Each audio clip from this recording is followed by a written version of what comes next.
দর্শক স্বাগত জানাচ্ছি পূবালী ব্যাংক পিএলসি সৌজন্যে বিজনেস এক্সপ্রেসে।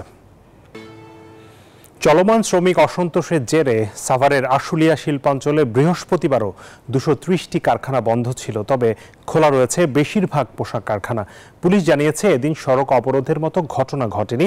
ঝুট ব্যবসার দ্বন্দ্বে পোশাক কারখানার শ্রমিকদের ব্যবহার করা হচ্ছে বলে মন্তব্য করেছেন নতুন শ্রম সচিব।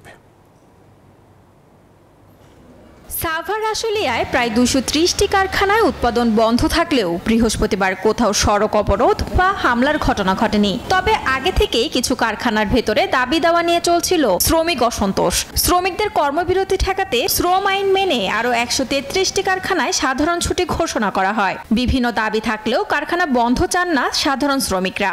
যেমন কাজ করতেছি আমরা যেন কাজ চলে, আর কারখানা বন্ধ হয়ে গেলে আমরা চলবো কিভাবে? আমাদের সংসার তো চলবে না। কারখানা আমাদের ভালোভাবে চলবি, আমাদের মালিকও ভালো থাকবে, আমরাও ভালো থাকবো। 5 আগস্টের পর দেশ ছেড়ে পলাতক অনেক গার্মেন্টস মালিক, তাদের ফ্যাক্টরিতে হচ্ছে না বেতন পরিশোধ, যে কারণে বাড়ছে শ্রমিক অসন্তোষ। একেই পুঁজি করে ঘটছে অনাকাঙ্ক্ষিত ঘটনা। আমরাও চাই সবার সাথে আমাদের শ্রমিক ওয়ার্কারদের নিয়ে আমরা বুঝিয়ে তাদের কাছে সুন্দরভাবে আমাদের ব্যাপারটা খুলে বলছি। তারাও আমাদের সুন্দর সাড়া দিচ্ছে, তারাও বলছে যে না আমরা ফ্যাক্টরির সুন্দরভাবে আমরা কাজ করব।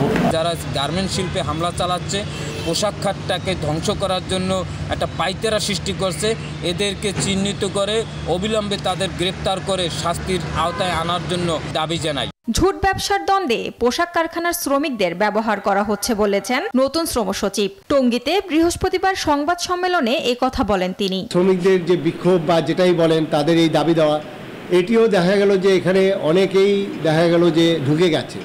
সেই ঢুকে যাওয়ার মধ্যে আমি এখানে স্পষ্টভাবে বলতে চাই, তার মধ্যে একটা গ্রুপ আছে যারা এই ঝুট ব্যবসা নিয়ন্ত্রণ করে, এবং সেই ঝুট ব্যবসা যেহেতু একটা সময় এটি নিয়ন্ত্রণ করতো একটা গ্রুপ, এখন আবার নতুন গ্রুপ আসছে এবং সেখানে কিন্তু একটা ঝামেলা হচ্ছে। সম্মেলনের পর শ্রম সচিব Jaber and Zobayer garments limited কারখানা পরিদর্শন করেন। Desk report, news 24। ব্যাংক খাত সংস্কারে গঠিত টাস্ক ফোর্সকে ব্যাংকারদের নিয়ে কাজ করতে হবে বলে মনে করেন অ্যাসোসিয়েশন অব ব্যাংকস বিএবির চেয়ারম্যান আব্দুল হাই সরকার। বাংলাদেশ ব্যাংকের গভর্নরের সাথে বৃহস্পতিবার সৌজন্য সাক্ষাৎ শেষে সাংবাদিকদের একথা জানান তিনি। বলেন, সংস্কার চাইলে গঠিত টাস্কফোর্সকে কাজ করতে হবে ব্যাংকারদের নিয়েই। ব্যাংক লুটেরাদের সাথে কোনো সম্পর্ক রাখা উচিত নয় বলেও মনে করেন তিনি। বিএবি চেয়ারম্যান জানান, আর্থিক খাতের উন্নয়নে বাংলাদেশ ব্যাংকের সাথে কাজ করবে অ্যাসোসিয়েশন অব ব্যাংকস। ওনাকে বললাম যে আপনি টাইম টু টাইম আপনি সাজেশন দেবেন, ডাইরেক্টলি দেবেন আমাদের, আর আমাদের যদি কিছু ইনপুট থাকে আর প্ল্যান প্রেসি করার আগে আমরাও কিছু কথাবার্তা বলতে পারি যে বেসিসে জানি প্ল্যান প্রেসি করা হয়। কারণ এন্ড অফ দি ডে ব্যাংকের যে নিয়মই করুন না কেন, কাজটা আমাদের করতে হবে। কাজে সেখানে আমরা মিলে যে কাজ করবো, উনি আমাকে অ্যাসুরেন্স দিয়েছেন যে ইনশাল্লাহ আপনার কোনো অসুবিধা হবে না, সবাই আমরা আপনাদের শুনেই কাজ করবো। মধ্য আয়ের দেশে রূপান্তরের পর আন্তর্জাতিক সুযোগ সুবিধা বন্ধ হয়ে যাবে।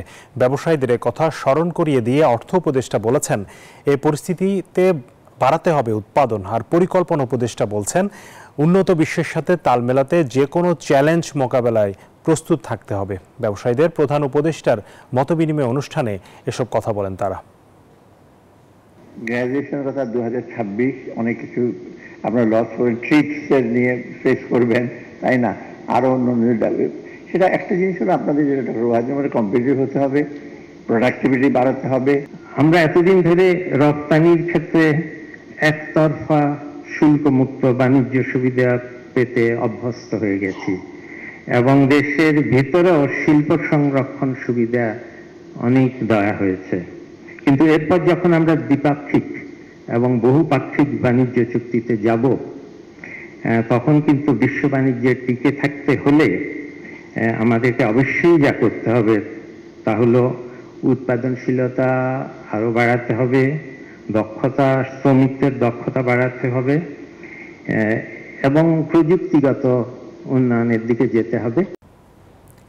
একটি চিহ্নিত চক্র দেশের সকল খ্রিস্টান ক্রেডিট ইউনিয়নের সমন্বয়কারী সংস্থা the cooperative credit union league of Bangladesh ও the metropolitan Christian cooperative housing society নিয়ে গভীর চক্রান্ত করছে বলে অভিযোগ জানিয়েছে এই সংগঠনটির পরিচালকরা। বৃহস্পতিবার রাজধানীর মণিপুরি পাড়ায় আর্চ বিশপ মাইকেল ভবনে সংবাদ সম্মেলনে সংশ্লিষ্ট দুই সংগঠনের পক্ষ থেকে এ অভিযোগ করা হয়। সংবাদ সম্মেলনে মূল বক্তব্য উপস্থাপন করেন the cooperative credit union league of Bangladesh এবং মেট্রোপলিটন খ্রিস্টান কোঅপারেটিভ হাউজিং সোসাইটির চেয়ারম্যান আগস্টিন পিউরিফিকেশন। অনুষ্ঠানে আরও উপস্থিত ছিলেন ফাদার তপন ডি রোজারিও, নির্মল রোজারিও সহ আরও অনেকে।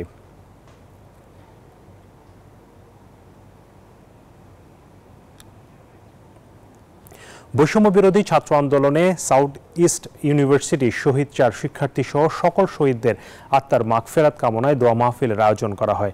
তেজগাঁওয়ে সাউথ ইস্ট ইউনিভার্সিটিতে এই দোয়া মাহফিলের সভাপতিত্ব করেন সাউথ ইস্ট ইউনিভার্সিটির উপাচার্য অধ্যাপক ডক্টর ইউসুফ মাহবুবুল ইসলাম। প্রধান অতিথি ছিলেন সাউথ ইস্ট ইউনিভার্সিটির বোর্ড অব ট্রাস্টিজ ও চেয়ারম্যান রেজাউল করিম। আরও উপস্থিত ছিলেন সাউথ ইস্ট ইউনিভার্সিটির উপ উপাচার্য এবং বিজনেস স্কুলের ডিন।